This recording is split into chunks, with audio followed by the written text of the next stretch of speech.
فِي ذَلِكَ لَذِكْرَىٰ لِمَنْ كَانَ لَهُ قَلْبٌ. یہ قرآن نصیحت ہے، پڑھنا مبارک، یاد کرنا مبارک، سننا مبارک. اصل تو نصیحت ہے، لیکن کس کے لیے؟ جس کا دل زندہ ہے. مردہ دل کے لیے قرآن نصیحت نہیں.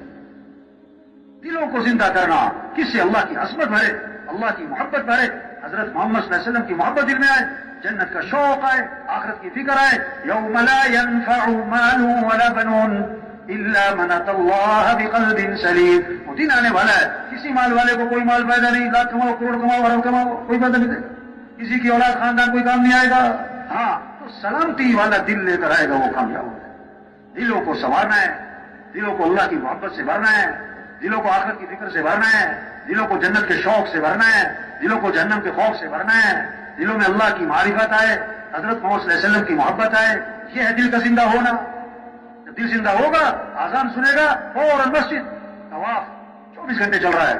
جہاں نماز کھڑی، طواف بھی بند. آج دکان بند نہیں ہوتی، نہیں کھیل بند نہیں ہوتا، کھیل بند نہیں.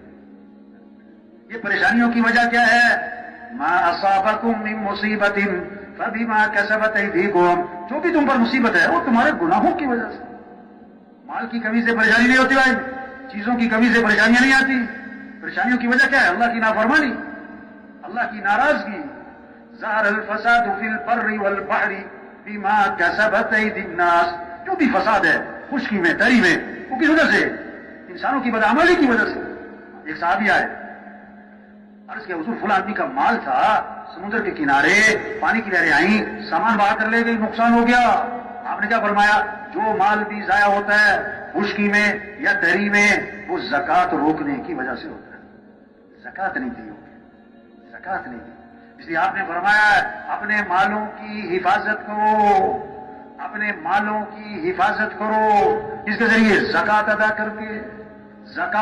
کر کے اپنے بیماروں کا علاج کرو. کس کے ذریعے؟ صدقے دو. دوائی ٹھیک ہے، دوائی دینا منع نہیں ہے، لیکن صحت دینے والا اللہ ہے. دوائی سے صحت نہیں ہے، ڈاکٹر کے ہاتھ میں صحت نہیں ہے. بچوں کا ڈاکٹر، اپنے بچے بیمار، آنکھوں کا ڈاکٹر، اپنی آنکھیں خراب، دل کا ڈاکٹر، وہ دل کا مریض. اللہ سمجھانا چاہتا ہے اس کے ہاتھ میں کچھ نہیں.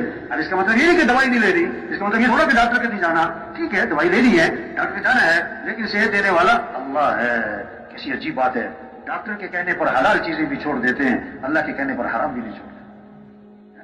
ڈاکٹر کے انتظار میں 2 گھنٹے بیٹھتے ہیں اور اللہ کے سامنے آدھا گھنٹہ بھی نہیں بیٹھتے.